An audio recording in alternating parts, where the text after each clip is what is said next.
MGM radio ക്ലബിൻ്റെ മറ്റൊരു എപ്പിസോഡിലേക്ക് സ്വാഗതം. ബേപ്പൂർ സുൽത്താൻ എന്നറിയപ്പെടുന്ന വൈക്കം മുഹമ്മദ് ബഷീറിൻ്റെ പൂവമ്പഴം എന്ന ചെറുകഥയുടെ നാടകീയ ആവിഷ്കാരം. ഇതിൽ ശബ്ദം നൽകുന്നത് 5Bയിലെ ആർദ്രവ് BS, ആലിയ S ഹക്ക് എന്നിവരാണ്. ജമീല അടുക്കളയിൽ ജോലികൾ നോക്കുന്നു. അബ്ദുൽ ഖാദർ അവിടേക്ക് കടന്നു വരുന്നു. ജമീല, ഞാനൊന്ന് പുറത്തു പോയിട്ട് വരാം. ദേ ഒന്ന് നിൽക്കിന്ന്, ഈ പാല് കുടിച്ചിട്ട് പോയാ മതി. പിന്നെ എനിക്കൊരു കാര്യം പറയാനുണ്ട്. ജമീല, വേലക്കാരുടെ കാര്യമാണെങ്കിൽ ഞാൻ നോക്കുന്നുണ്ട്. അല്ലെങ്കിൽ തന്നെ എന്തിനാണ് ഇവിടെ ഒരു വേലക്കാരി? ഓ, BA വരെ പഠിച്ചിട്ടും ഈ അടുക്കളയിൽ കിടന്ന് നരകിക്കാനാണല്ലോ എൻ്റെ വിധി. എൻ്റെ പൊന്ന് റബ്ബേ. ജമീല, നീ ഇന്നും കൂടി ഒന്ന് ക്ഷമിക്ക്. നാളെ നമുക്കെല്ലാം ശരിയാക്കാം. ഉവ്വ്, ശരിയായേ തന്നെ. എൻ്റെ വിധി. ഒന്ന് നിന്നേ, ഞാനേ അത് പറയാനല്ല വന്നത്. പിന്നെ എനിക്കൊരു പൂതി. നിങ്ങളത് സാധിച്ചു തരുമോ? ജമീല, എൻ്റെ എന്തു പൂതിയും ഈ അബ്ദുൽ ഖാദർ സാഹിബ് സാധിച്ചു തരും. സ്വർണ്ണമാല, പട്ടുസാരി, അതോ കാട്ടിൽ പോയി സിംഹത്തിന്റെ രോമം പറിച്ചെടുത്ത് മോതിരമുണ്ടാക്കി തരണം എൻ്റെ മുത്തിനെ. ഇജ്ജ് പറയും. എൻ്റെ പൊന്നെ, അതൊന്നും വേണ്ട. എനിക്ക് പൂവമ്പഴം തിന്നാനൊരു കൊതി.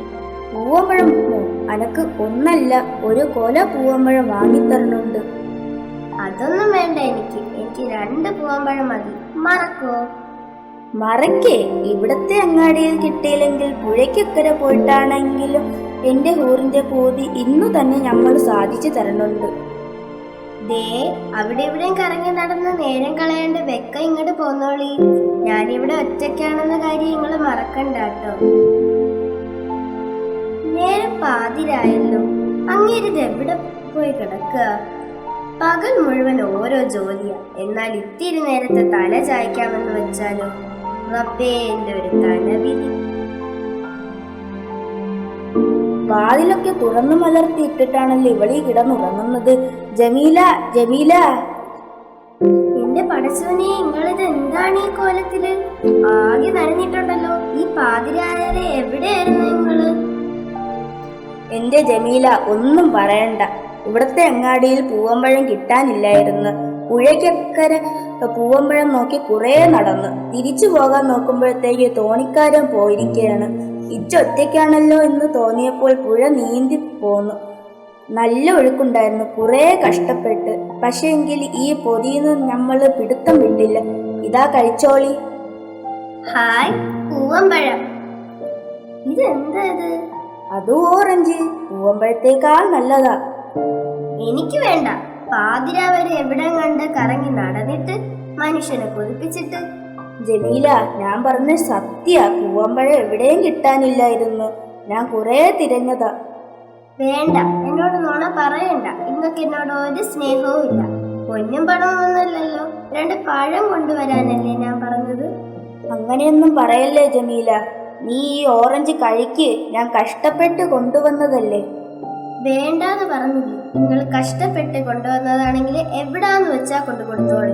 ഇനി പൂവമ്പഴം കിട്ടാതെ ജമീല ബീവി ഒരു തുള്ളി വെള്ളം പോലും കുടിക്കൂല. ഇജ്ജ് പെണങ്ങല്ലേ ജമീല. നീ ഓറഞ്ച് കഴിക്ക്. പൂവമ്പഴത്തേക്കാൾ ഇരട്ടി വിലയും ഇരട്ടി വിറ്റാമിനും ഉണ്ടെങ്കിലേ. തന്നെത്താൻ അങ്ങ് കഴിച്ചാ മതി. ഞാൻ ഉറങ്ങാൻ പോകും. എന്റെ മഹാറാണി എവിടെയൊന്ന് നിന്നേ. ഇങ്ങോട്ട് നീങ്ങുന്നില്ലടി ഹമുക്കെ. അതെടുക്കടി. എടുക്കാനല്ലേ പറഞ്ഞത്? അല്ലോ, എന്നെ തല്ലല്ലേ. തിന്നടി, തിന്നടി. അങ്ങനെയല്ല, തൊലി ഉരിച്ച് സാവധാനം തിന്നടി. എന്നെ തല്ലല്ലേ. ഞാൻ ആരാടി? അബ്ദുൽ ഖാദർ സാഹിബ്. നിന്റെ ആരാടി? എന്റെ കെട്ടിയോ. എന്താ ഇജ്ജ് തിന്നുന്നേ? ഓറഞ്ച്. അടി. വേണ്ട, എന്നെ അടിക്കണ്ട. ഇത് പൂവമ്പഴം. അനക്കിവിടെ വേലക്കാരി വേണോടി? വേണ്ട, ഇവിടെ എനിക്ക് എടുക്കാനുള്ള ജോലിയേ ഉള്ളൂ. എന്നെ തല്ലല്ലേ. എന്താ ഇജ്ജ് തിന്നുന്നേന്ന് ഒന്നും കൂടി പറഞ്ഞേ. പൂവമ്പഴം. എന്റെ മുത്തേ,